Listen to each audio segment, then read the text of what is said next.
Hormuz প্রণালী দিয়ে ভ্রমণ করা মার্কিন পতাকাবাহী জাহাজগুলোর জন্য নতুন নির্দেশিকা জারি করেছে যুক্তরাষ্ট্র, যেখানে ইরানের আঞ্চলিক জলসীমা থেকে জাহাজগুলোকে দূরে থাকার আহ্বান জানানো হয়েছে। সোমবার মার্কিন মেরিটাইম অ্যাডমিনিস্ট্রেশন এই নির্দেশিকা জারি করে। এই পরামর্শে আমেরিকান জাহাজের ক্যাপ্টেনদের ইরানি বাহিনীকে মার্কিন জাহাজে ওঠার অনুমতি না দেওয়ারও আহ্বান জানানো হয়। এই নির্দেশিকার মানে হলো এই জলপথে চলাচলকারী মার্কিন পতাকাবাহী বাণিজ্যিক জাহাজগুলোকে ইরানের আঞ্চলিক সমুদ্র থেকে যতটা সম্ভব দূরে থাকার পরামর্শ দেওয়া হচ্ছে, যাতে নৌ চলাচলের নিরাপত্তার সাথে আপোষ না হয়।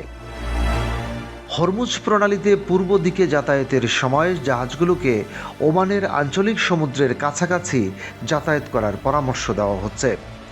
শুক্রবার ওমানে যুক্তরাষ্ট্র ও ইরানের মধ্যে পরোক্ষ আলোচনার পর এই সুপারিশগুলো আসে।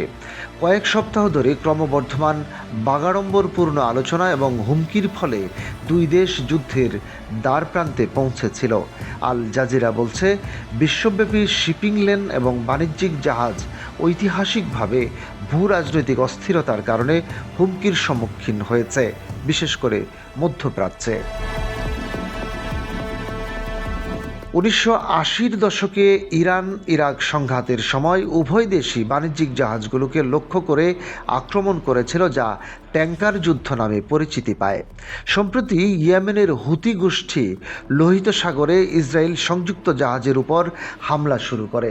এই অভিযানের লক্ষ্য ছিল গাজায় ইসরায়েলের গণহত্যা যুদ্ধের অবসান ঘটানো।